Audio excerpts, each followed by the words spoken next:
सुनील दत्त उन चंद ईमानदार सच्चे लोगों में से थे जो बगैर ढोल पीटे, बगैर तमाशा क्रिएट किए, बगैर किसी को जताए थोपे बिना समाज सेवा और देश सेवा में जुटे रहे।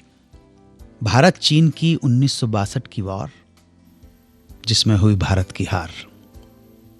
इस युद्ध के बाद सुनील दत्त ने अपने फिल्मों से होने वाली कमाई का एक बड़ा हिस्सा शहीदों और जवानों के घरों में देना शुरू कर दिया था। सुनील दत्त भारत की अलग अलग सीमाओं पर जाते और सैनिकों से मिलकर उनका हौसला बढ़ाते। उनके लिए कई मनोरंजक शोज भी करवाते थे। उनके इन्हीं कार्यों से खुश होकर भारत सरकार ने उन्हें 1968 में ही पद्मश्री से अलंकृत किया। 1984 में तो सुनील दत्त जी बाकायदा चुनावी राजनीति में उतर आए और उन्होंने नॉर्थ मुंबई से तब चुनाव लड़ा। जब चुनाव लड़ा तब वो जीते। 1987 में तो इन्होंने अपनी हिम्मत का परिचय दिया। आतंकवाद अपने पीक पे था जब सुनील दत्त ने फैसला किया कि बंबई से अमृतसर तक वो पद यात्रा करेंगे। उनके इस ऐलान के बाद उन्हें धमकियां मिलने लगी पंजाब के आतंकवादियों से, पर वो डरे नहीं।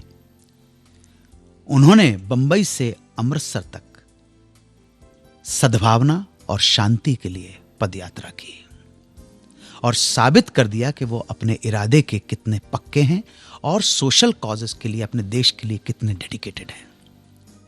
फिल्मों में रहते हुए भी सुनील दत्त ने देश के प्रति अपनी जिम्मेदारी को कभी नजरअंदाज नहीं किया। सुनील दत्त अपने आदर्शों और उसूल के पक्के थे। जब संजय दत्त टाडा के केस में जेल में थे तो सुनील दत्त ने आने वाला इलेक्शन नहीं लड़ा, क्योंकि ऐसा करना उनके उसूलों के खिलाफ था। संजय के जेल से आजाद होने के बाद उन्होंने फिर चुनाव लड़ा और फिर जीते। इस बार तो उन्हें केंद्रीय मंत्री भी बनाया गया। इस तरह फिल्मों और राजनीति दोनों में ही नाम कमाने के साथ साथ इज्जत कमाई और नई मिसाल कायम की।